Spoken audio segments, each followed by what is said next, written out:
CM Revanth Reddy శంకుస్థాపన చేశారు. ప్రస్తుతం అక్కడ జరుగుతున్న కార్యక్రమంలో ముఖ్యమంత్రి మాట్లాడుతున్నారు. లైవ్లో చూద్దాం. నిధుల ద్వారా 30 కోట్ల రూపాయలు వెచ్చించి ఈ ప్రభుత్వ భవనాన్ని నిర్మించడానికి ముందు చేసిన అపర్ణ కన్స్ట్రక్షన్స్కు సంబంధించి ఉదయ్ రెడ్డి గారు,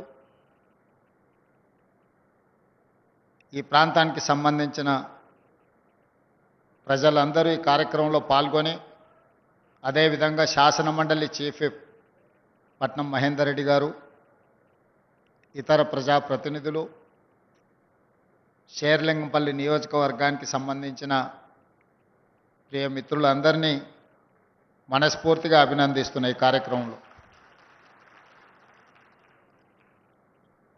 హైదరాబాద్ నగరం 400 సంవత్సరాల పైగా చరిత్ర ఉన్న చారిత్రాత్మకమైన నగరం. ఈ నగరంలో ఆనాడు కులీ కుతుబ్ షాయిలు నిర్మించిన చార్మినార్ కావచ్చు, గోల్కొండ కోటలు కావచ్చు,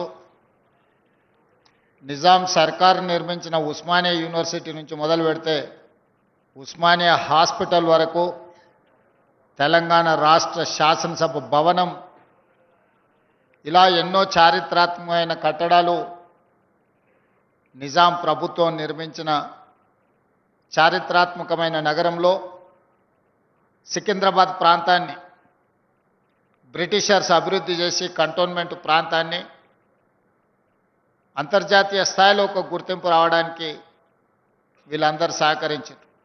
ఆ తర్వాత ముఖ్యంగా మాదాపూర్, కొండాపూర్, గచ్చిబౌలి, షేర్లింగంపల్లి,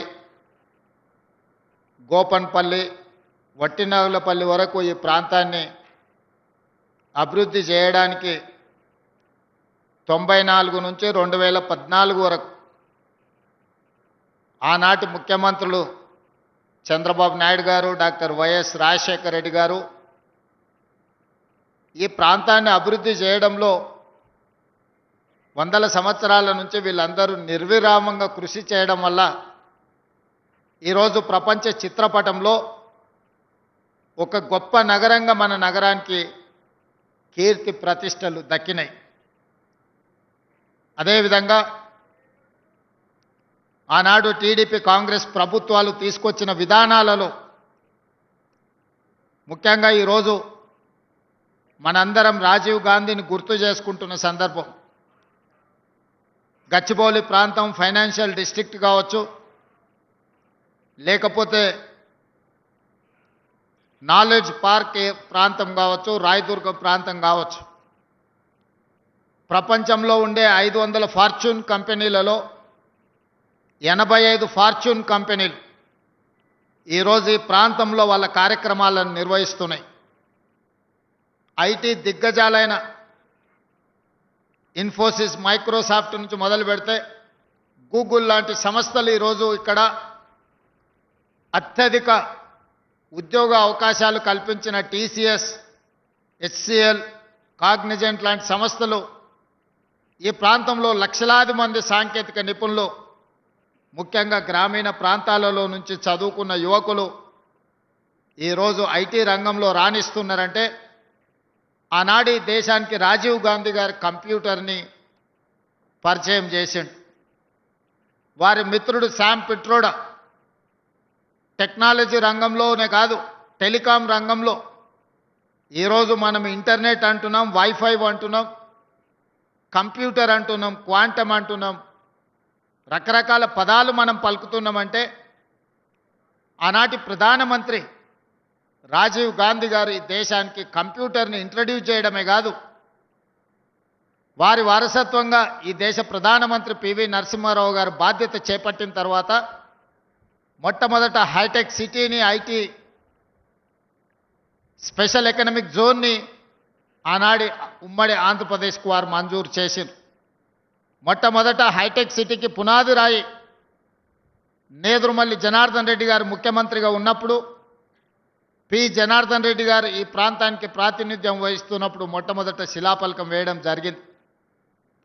వివిధ కారణాల చేత హైటెక్ సిటీ నిర్మాణం జరగక తిరిగి చంద్రబాబు నాయుడు గారు ముఖ్యమంత్రిగా బాధ్యతలు చేపట్టిన తర్వాత మన ప్రాంతం అభివృద్ధి చెయ్యాలి అనంటే మన రాష్ట్ర విద్యార్థులు కర్ణాటకను మహారాష్ట్రకు పోయి ఇంజనీరింగ్ చదువుకోవడం కాదు, మన ప్రాంత విద్యార్థులు ఇక్కడనే ఇంజనీరింగ్ గ్రాడ్యుయేట్స్గా చదువుకొని కంప్యూటర్ సైన్స్ని అవసోపాన బట్టి కంప్యూటర్ నిపుణులుగా రాణించాలి అని వారు తీసుకొచ్చిన మార్పులు, వారు నిర్మించిన హైటెక్ సిటీ ఈరోజు మనకు లక్షలాది కోట్ల రూపాయల ఆదాయాన్ని రాష్ట్రానికి తెచ్చిపెట్టడమే కాదు, ఈరోజు ప్రపంచంలో ప్రసిద్ధిగాంచిన కంపెనీలు ఈ ప్రాంతానికి రావడం జరిగింది. ఈరోజు ఈ ప్రాంతంలో ఉన్న గచ్చిబౌలి స్టేడియంస్ కావచ్చు, ఈ పక్కలో ఉన్న ఎంఆర్ సంస్థ నిర్మించిన బోల్డర్ హిల్స్ కావచ్చు, ఈ ప్రాంతంలో ఉన్న ఐటీ కంపెనీలు కావచ్చు, ఆనాటి ముఖ్యమంత్రులు దూరదృష్టితోని ఈ ప్రాంతం అభివృద్ధి చెందాలంటే చదువుకున్న యువకులకు ఉద్యోగ ఉపాధి అవకాశాలు రావాలి, అప్పుడే వ్యవసాయం ఒక్కటే మనకు జీవన ఆధారం కాదు.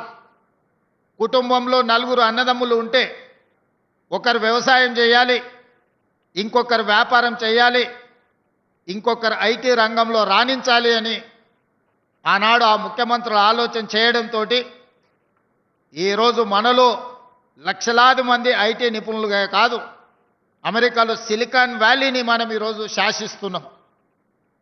ఈరోజు అమెరికాలో సంస్థలు నిర్వహిస్తున్న మన ఐటీ నిపుణులు, ఉద్యోగ బాధ్యతలు నిర్వహిస్తున్న మన ఐటీ నిపుణులు ఒకవేళ వాళ్ళు పనిచేయడం ఆపేస్తే అమెరికా యొక్క ఆర్థిక వ్యవస్థనే దెబ్బతినే స్థాయికి ఈరోజు మనం ఎదిగినాం.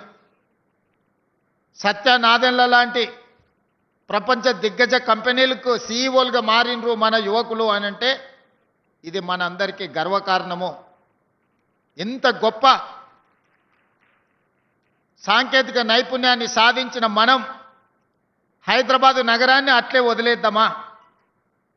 ఈ నగరంలో చెత్త పేరుకపోవడం, మురికి నగరంగా, వసతులు లేని, వర్షాలు వస్తే నీళ్లు నిండి చినుకు పడితే ట్రాఫిక్ జామ్లతోని ప్రభుత్వ కార్యాలయాలకు వెళ్తే ఒక నరక కూపానికి వెళ్ళినట్టుగా వాటిని అట్లనే వదిలేద్దామా? లేదు అంటే ప్రపంచానికే ఆదర్శంగా నిలబడిన హైదరాబాదు నగరాన్ని ఒక విశ్వ నగరంగా తీర్చిదిద్దుకుందామా? మీరు ఆలోచన చేయండి. ఈరోజు మూసి ప్రక్షాళన కొంతమందికి ఇష్టం లేదు, భారత్ ఫ్యూచర్ సిటీ నిర్మాణము ఇంకొక కొంతమందికి పసందు కావట్లేదు. ఆనాడు కూడా హైటెక్ సిటీ కట్టినప్పుడు అవహేళన చేసింది. అంతర్జాతీయ ఎయిర్పోర్ట్ ఎక్కడో దూరంగా ఉంది, ఔటర్ రింగ్ రోడ్డులో ఎవరు ప్రయాణం చేస్తారు, కార్లు ఉన్న వాళ్ళ కోసమేనా ఈ అభివృద్ధి అని ఆనాడు మాట్లాడింది. ఆనాడు పి జనార్దన్ రెడ్డి గారు కుండల ప్రదర్శన చేసేటోడు ఎండాకాలం వచ్చిందంటే సచివాలయం ముందు. చంద్రబాబు నాయుడు గారు శాసనసభకి వెళ్ళాలన్నా, సచివాలయానికి వెళ్ళాలన్నా పి జనార్దన్ రెడ్డి గారు ప్రదర్శించే కుండల ప్రదర్శనని దాటుకొని ముందుకు వెళ్లాల్సిన పరిస్థితి ఆనాడు ఉండే. అక్కడి నుంచి ఆలోచన చేసి హైదరాబాదు నగర దాహార్తిని తీర్చడానికి నిజాం నిర్మించిన హిమాయత్ సాగర్, ఉస్మాన్ సాగర్ నీరు సరిపోవడం లేదు, మరి నగరానికి వస్తున్న లక్షలాది మంది యొక్క దాహార్తిని తీర్చాలంటే కృష్ణా జలాలను తరలించాలని ఆనాడు కృష్ణా నుంచి నాగార్జున సాగర్ నుంచి తాగునీటిని తరలించి హైదరాబాదు నగరానికి కృష్ణా జలాలను తరలించారు. ఆనాడు కృష్ణా జలాలు సరిపోవడం లేదని గోదావరి జలాలను గోదావరి నది నుంచి హైదరాబాదు నగరానికి తేవడం జరిగింది. ఇవే కాదు, మంజిరా నుంచి హైదరాబాదు నగరానికి తాగునీటిని తీసుకొచ్చి ఈ ప్రాంతంలో వివిధ రాష్ట్రాలు, వివిధ దేశాల నుంచి ఉద్యోగ ఉపాధి కోసం వచ్చే వాళ్ళకి ఆశ్రమం ఇవ్వడమే కాదు, అన్ని మౌలిక వసతులను ఆనాటి ప్రభుత్వాలు ఏర్పాటు చేయబట్టే ఈరోజు ఈ ప్రాంతం గొప్పగా అభివృద్ధి చెందింది. కానీ ఇది సరిపోదు. ఇది ప్రపంచం ఆశిస్తున్న స్థాయిలో ఇంకా మనం చేయాల్సింది చాలా ఉంది. అందుకే నేను చెప్పిన హైదరాబాదు నగరం బెంగళూరుతోనో చెన్నైతోనో ఢిల్లీతోనో కలకత్తానో ముంబైతోనో పోటీ కాదు. మేము న్యూయార్క్తో పోటీ పడదలుచుకున్నాం, టోక్యోతో పోటీ పడదలుచుకున్నాం, సింగపూర్తో పోటీ పడదలుచుకున్నాం. ఇవాళ ప్రపంచాన్ని మనం కూర్చున్న దగ్గర అరచేతిలో ప్రపంచాన్ని చూడగలుగుతున్న మనం మన నగరాన్ని ప్రపంచ స్థాయి నగరంగా తీర్చిదిద్దుకోవడానికి మనకు చేతనవుతుంది, మనకు సాంకేతిక నైపుణ్యం ఉంది, మన దగ్గర అన్నీ ఉన్నాయి. అన్నీ మనకు ఉన్నప్పుడు కావాల్సింది ఒక్కటే చిత్తశుద్ధి. చిత్తశుద్ధి ఉన్న నాయకుడు ఉంటే ఏమైనా చేయొచ్చు అని ఈ ప్రాంతాన్ని అభివృద్ధి చేసిన చంద్రబాబు నాయుడు గారు, రాజశేఖర రెడ్డి గారు నిరూపించారు. మరి ఈరోజు మనం ఎందుకు చేసుకోకూడదు? మీరు ఆలోచన చేయండి. ఇవాళ లక్షలాది మంది వివిధ ప్రాంతాల నుంచి ఇక్కడికి వచ్చి శాంతి భద్రతతో కూడుకున్న ఉద్యోగ భద్రత ఈ ప్రాంతంలో మనం ఇవ్వగలిగినము అంటే ఆనాటి ముఖ్యమంత్రులు రచించిన ప్రణాళికలే ఈరోజు మనకు వేదికగా మారినాయి. గచ్చిబౌలి స్టేడియంలో అంతర్జాతీయ క్రీడల్ని మనం నిర్వహించినాం, ఆఫ్రో ఏషియన్ గేమ్స్ నిర్ణయించినాం, కామన్వెల్త్ గేమ్స్కు సంబంధించి ఈరోజు మనం అంత ఇన్ఫ్రాస్ట్రక్చర్ మనం చేసుకోగలిగినాం. ప్రపంచ స్థాయి మిలిటరీ గేమ్స్ మనం ఇక్కడ నిర్వహించుకున్నాం ఆనాడు. కానీ మధ్యలో గచ్చిబౌలి స్టేడియంలన్నీ పెళ్లిళ్లకు పేరంటాలకు వేదికలుగా మారినాయి. క్రీడలలో రాణించి ఒలింపిక్స్లో గోల్డ్ మెడల్ తేవాల్సిన మన ప్రాంతం దాదాపుగా 15 సంవత్సరాలు క్రీడలలో నిర్లక్ష్యానికి లోనైంది. అందుకే ఈరోజు తెలంగాణ రాష్ట్రంలో ప్రజాపాలన ఏర్పాటు చేసిన తర్వాత ఒక పక్కన సంక్షేమ పథకాలను అమలు చేస్తూనే వాయు వేగంగా ఆగిపోయిన అభివృద్ధిని, సాంకేతిక నైపుణ్యాన్ని అందిపుచ్చుకొని మన నగరాన్ని అభివృద్ధి చేయాలని ఈరోజు నిర్ణయం తీసుకున్నాం. అందులో భాగంగానే తెలంగాణ రైజింగ్ 2047 అనే ఒక విధానపరమైన ప్రణాళికను సిద్ధం చేస్తున్నాము. 2047కి మనకు స్వతంత్రం వచ్చి 100 సంవత్సరాలు పూర్తి చేసుకోబోతున్నాం. అందుకే రాబోయే 10 సంవత్సరాలలో తెలంగాణ రాష్ట్రాన్ని $1 ట్రిలియన్ ఎకానమీగా, రాబోయే 2047కి $3 ట్రిలియన్ ఎకానమీగా అభివృద్ధి చేయాలి. అభివృద్ధి చెయ్యాలి అంటే నగరాన్ని విస్తరించాలి. నగరాన్ని విస్తరించాలి అని అంటే పాత నగరాన్ని, అది ఓల్డ్ సిటీ కాదు, ఒరిజినల్ సిటీ, ఆ ఒరిజినల్ సిటీని ఒక గోల్డెన్ సిటీగా తీర్చిదిద్దాలంటే మూసి ప్రక్షాళన చేసి తీరవలసిందే. గుజరాత్లో సబర్మతి రివర్ ఫ్రంట్ కట్టుకుంటారు, ఉత్తరప్రదేశ్లో గంగా రివర్ ఫ్రంట్ కట్టుకుంటారు, ఢిల్లీలో యమునా నది ప్రక్షాళన చేసుకుంటారు.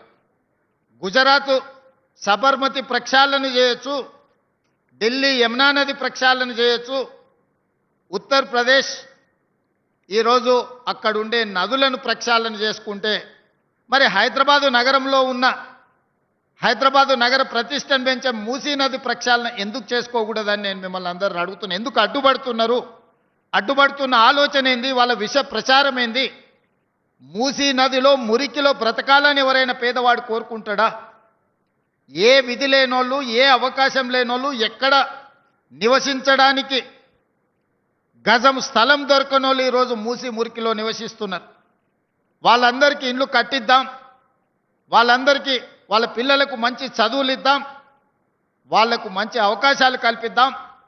ఆనాడు రాజీవ్ స్వగృహ ద్వారా మధ్యతరగతి కుటుంబాలకు ఇంటి కళ, సొంత ఇంటి కళను ఆనాడు రాజీవ్ స్వగృహ ద్వారా పట్టణాలలో ఇచ్చినాం. మళ్ళీ మధ్యలో 15 సంవత్సరాలు ఆగిపోయింది. డబుల్ బెడ్రూమ్ అనే ఆశ చూసినాం, అది ఆకాశంలోనే కనిపించింది. అహనా పెళ్ళంటలో కోట శ్రీనివాస్ గారు కోడి పైన కట్టి కింద తెల్లబువ్వ తిన్నట్టు డబుల్ బెడ్రూమ్ ఇల్లు మనకు అహనా పెళ్ళంటలో ఏలాడదీసిన కోడిలాగా కనిపించింది తప్ప మనకెవరికి అందుబాటులోకి రాలేదు. అందుకే ప్రక్షాళనతో పాటు, పారదర్శకమైన పరిపాలనతో పాటు మధ్యతరగతి సగటు జీవికి రాజీవ్ స్వగృహ ద్వారా మళ్ళీ ఇండ్ల పట్టాలు, ఇండ్లు ఇవ్వాలన్న ఆలోచన చేయడమే కాదు, మా మంత్రులు శ్రీనివాసరెడ్డి గారికి, మా శ్రీధర్ బాబు గారికి నేను సూచన చేస్తున్నా, పేదల కోసం స్థలాలు వెతకండి. వాళ్లకు సరసమైన ధరలకు ఇంటి స్థలాలు ఇవ్వడమే కాదు, ఇల్లు కట్టుకోవడానికి అవసరమైన సహాయాన్ని అందించాల్సిన బాధ్యత మన అందరి మీద ఉన్నది. ఈరోజు 100 కోట్లకు పైగా ఎకరం ఈ ప్రాంతంలో భూమి అమ్ముడు పోతుంది. మరి కోటీశ్వరులు మాత్రమే కొనుక్కోగలరు. మధ్యతరగతి సగటు జీవి సొంత ఇంటి కళ ఎప్పుడు నెరవేరాలి? సగటు జీవుల గురించి ఈరోజు ఆలోచన చేయాలి. సగటు జీవులకు సొంత ఇంటి కళ నెరవేరాలి అంటే నగరం విస్తరించాలి. నగరం విస్తరించాలంటే రీజనల్ రింగ్ రోడ్డు రావాలి, రేడియల్ రోడ్స్ రావాలి, మెట్రో రైలు విస్తరణ జరగాలి. అదేవిధంగా మూసీ ప్రక్షాళన జరగాలి. మూసీలో ఎలివేటెడ్ కారిడార్ రావాలి. మూసీ ప్రాంతం ఈరోజు మనకు ఐటీ అర్ధరాత్రి రాత్రి పొద్దున ఇక్కడ చీకటి అవుతే అమెరికాలో తెల్లారుతుంది. మరి అమెరికా వాళ్ళతో కలిసి పనిచేయాలంటే రాత్రి కూడా ఇక్కడ పనిచేయాలి. ఇక్కడ పనిచేసిన వాళ్ళు భోజనం చేయాలంటే ఎక్కడికి వెళ్ళాలి? ఇవాళ అందుకే హైదరాబాదు నగరంలో మూసీ ప్రక్షాళన చేసి, మూసీ సుందరీకరణ చేసి, మూసీ నదిని పునరుజ్జీవింపజేసి ఆ ప్రాంతంలో నైట్ ఎకానమీని ఈరోజు ప్రారంభించాలనుకుంటున్నాం. రాత్రి మొత్తం అక్కడ వ్యాపారాలు జరగాలి. నిరుద్యోగ యువకులకు ఉపాధి అవకాశాలు ఇవ్వాలి. ఆ ప్రాంతంలో వ్యాపారాలు జరగాలి. ఉదయం 6 నుంచి సాయంత్రం 6 వరకు ఒక షిఫ్ట్లో మనం పనిచేస్తే సాయంత్రం 6 నుంచి తెల్లారి ఉదయం వరకు మూసీ నది పరివాహక ప్రాంతంలో పట్టపగలు మనం ఉద్యోగం చేసుకోవడానికి, పట్టపగలు మనం వ్యాపారం చేసుకోవడానికి ఎన్ని వసతులు ఉంటాయో ఒక నైట్ ఎకానమీని మూసీ పరివాహక ప్రాంతంలో ఈరోజు మనం ప్రారంభించాలనుకుంటున్నాం. అది చెయ్యాలంటే అక్కడ ఎలివేటెడ్ కారిడార్ రావాలి, అక్కడికి మెట్రో రైలు రావాలి, అక్కడ మూసీలో ఉన్న మురికిని తొలగించాలి. ఈరోజు మూసీలో మురికి తొలగించాలి అంటే వానలు వచ్చినప్పుడు వరదలు రావడము, మన కాలనీలలో ఉన్న బురద మూసీలో కొట్టుకుపోవడం కాదు. గోదావరి జలాలను 20 టీఎంసీలు తీసుకొచ్చి ఉస్మాన్ సాగర్, హిమాయత్ సాగర్లో ఆ నీటిని ప్రవహింపజేసి 365 రోజులు మూసీలో నీళ్లు ఉండేటట్టుగా రివర్ ఫ్రంట్ డెవలప్ చేయడం ద్వారా మన తెలంగాణ రాష్ట్ర ఎకానమీని ఈరోజు ప్రపంచంతో పోటీ పడే విధంగా తీర్చిదిద్దాలనుకుంటున్నాం. వీటన్నిటితో పాటు ఈరోజు రిజిస్ట్రేషన్ కార్యాలయాల గురించి మిత్రులు శ్రీనివాసరెడ్డి గారు చెప్పారు. Outer ring road inside core urban region, ఈ కోర్ అర్బన్ రీజియన్లో 39 సబ్ రిజిస్ట్రార్ కార్యాలయాలు ఉన్నాయి. ఇక్కడున్న చాలామంది సబ్ రిజిస్ట్రార్ ఆఫీసులకు పోయి ఉంటారు. కూర్చోవడానికి కూర్చుండదు, నించోవడానికి జాగా ఉండదు. గంటల కొద్ది అక్కడ ఉంటే బాత్రూమ్ పోదామంటే ఎక్కడ కనిపించదు. ఎక్కడ మెట్ల మీద ఎక్కితే పాన్ పరాగులు తిని ఊంపించి మనం ఎక్కడ కాలు పెడితే జారి పడతామో అన్న పరిస్థితులు ఈరోజు ప్రభుత్వ కార్యాలయాలు ఉన్నాయి. అభివృద్ధి చెందినమంటున్నాం, ఐటీ దిగ్గజ కంపెనీలు మన దగ్గర ఉన్నాయంటున్నాం, మైక్రోసాఫ్ట్, ఇన్ఫోసిస్, గూగుల్ మన దగ్గర ఉన్నాయంటున్నాం, హెచ్సిఎల్, కాగ్నిజెంట్, టీసీఎస్ ఇక్కడ ఉందంటున్నాం. కానీ మన బుద్ధి, మన ఆఫీసుల తీరు మారడం లేదు. ప్రపంచ దేశాలకు సంబంధించి